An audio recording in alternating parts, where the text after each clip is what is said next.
Now, with Donald Trump returning to the Oval Office in January, he'll be dealing with prime ministers and presidents once more. That includes Russia's Vladimir Putin and admirers of Trump, including Hungary's Viktor Orban. He'll also have two wars in Ukraine and the Middle East on his desk once he takes office. Duncan Bullivant, CEO of International Risk Management Advisory, the Henderson Group, joins me now. Duncan, good morning. Good morning. Now, the world has changed in a week with the re-election of Donald Trump. I mean, it was a 50-50 shot which of them would get it.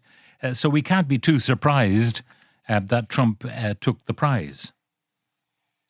No, I think the big shock has been the way in which the usual suspects in terms of political commentators, certainly in the English-speaking world, had almost ignored the fact that there was a lot of ground support for Trump.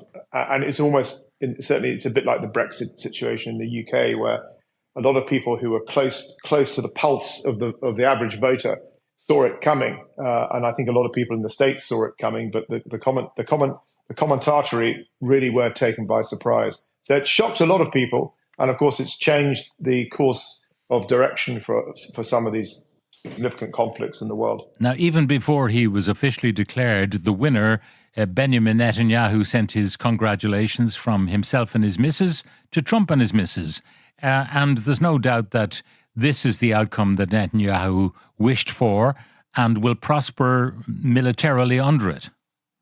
Yes, and we have to remember that the working relationship between Netanyahu and Trump is very close. The two of them came up with the Abraham Accords, which, had that succeeded, would have been a great success for the region.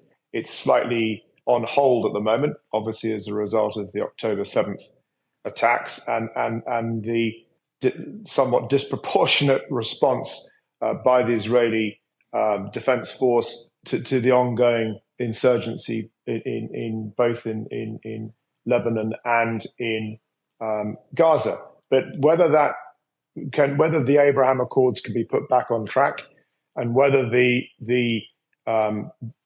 future relationship between Trump, and this is a different Trump, this is Trump 2.0 is not going to be the same administration that we saw previously in many ways, but whether it's the same cozy working relationship remains to be seen. But I think you're absolutely right. This is the outcome that Netanyahu would have wished for, and will hopefully allow him to survive a few more months into the new year.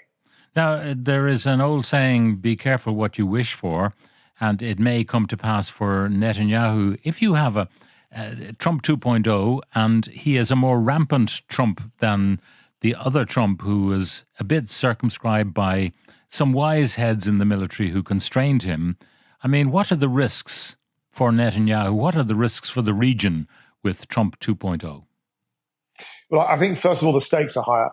You know, when Trump's first administration inherited a relatively stable environment. Trump's first administration was, the hallmark of it was chaos. It was a chaotic and shambolic existence with a lot of confusing and mixed signals. But Trump, some would argue, got it right on Iran, and he actually held the Iranians to account.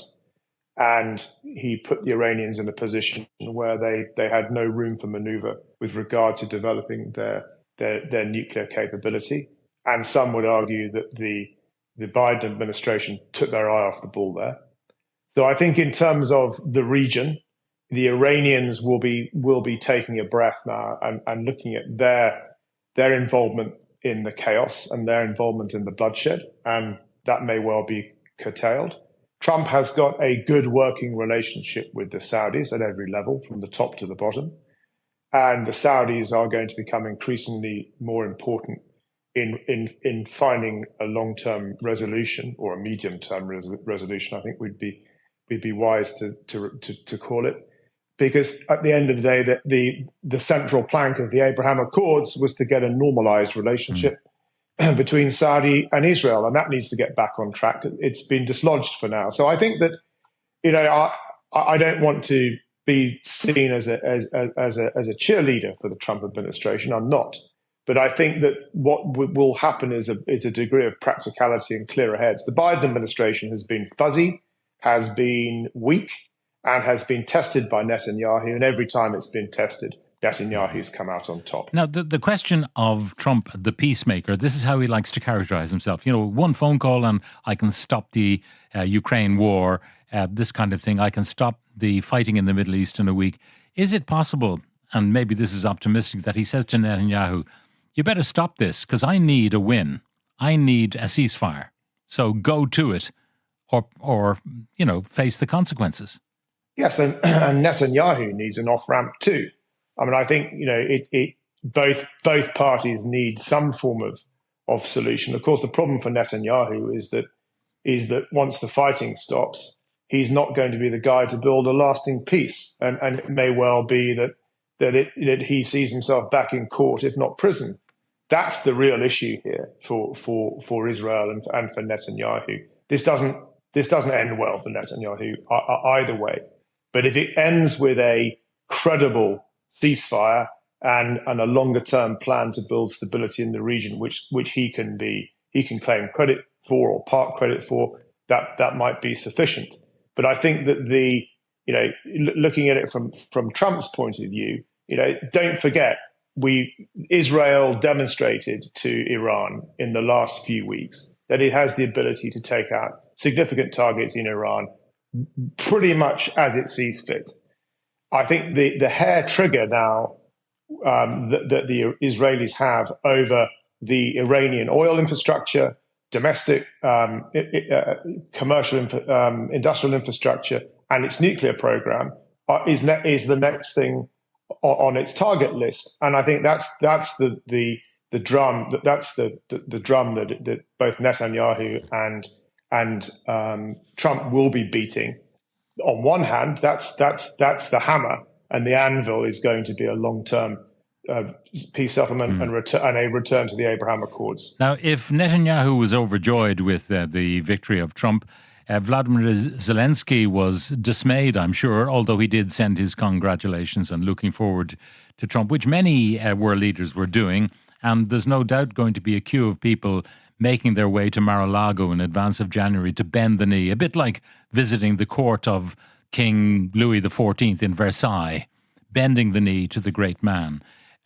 Europe is somewhat also dismayed by all of this because Europe is a bit fragmented at the moment. I think that's a great understatement. Yes, I think there are various forces within the European Union that are not aligned with the current strategy towards Ukraine. And, you know, you mentioned Orban in your opening statement. You know, he probably sees Trump as a fellow traveler. Whether that's reciprocated is another matter. The Putin relationship, the Putin Trump relationship. Yes, there's a relationship, but is it a relationship of equals? They're not mates. And I think the way to look at this is that at some point, the current policy in Europe with regards to Ukraine has to change. What is going on at the moment is simply not sustainable, because it involves thousands and thousands of young men dying on a daily basis on both sides of the war. There's no natural conclusion to this. It's either going to be a case of capitulation or negotiation to bring this war to an end. And it's not in Europe's interests or the world's interests that Putin is seen to benefit from this. But then one could argue it's not necessarily in Europe's interest for Putin to be humiliated and to be pushed into a situation where he does something completely, unexpected. And we all know what he's been threatening. Not that we should take that too seriously. So I think it may well take a new face and Trump coming in to bring both parties to some form of sense and some form of conclusion. If you remember in Helsinki at the summit where Trump was demonstrated to be Putin's poodle and humiliated the United States in the process, I'm not sure he realized that had happened to him, but it certainly did. He was humiliated at the hands of Vladimir Putin. I mean, is he likely to try and exact some sort of balancing act with Putin to redress that humiliation? I think Trump, and again, this is wild speculation, but I think that this Trump administration is not going to necessarily fall into some of the poo traps that were set during the previous administration. I think we've got to look at what we're comparing this with. I mean, anybody who thinks that the Biden administration has been anything less than pretty disastrous in terms of international relations and America's position in the world, needs to think again. Trump is not actually coming into this situation under normal terms. I mean, the United States position on a lot of these big ticket items has been somewhat hard to judge over the last 6 months for obvious reasons. And that is the United States has been pretty leaderless. So I think Trump arrives in a situation which is a bit chaotic and a bit unclear, which is pretty perfect for Trump. I think this is great territory for him.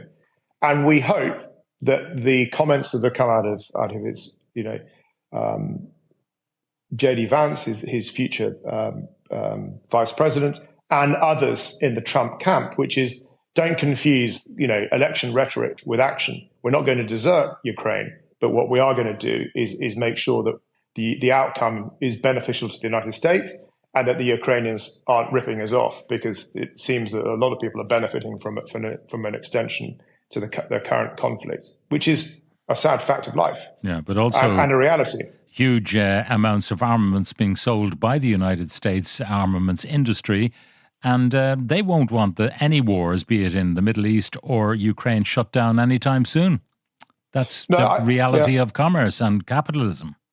I think that's a factor, but I think also, the ammunition stocks that have been expended in Ukraine across, northern, certainly within all NATO member states, is so great that replacing it's going to take years. Duncan, and that's the reality. Duncan Bullivant, CEO of the Henderson Group and International Risk Management Advisory, thank you very much for joining us.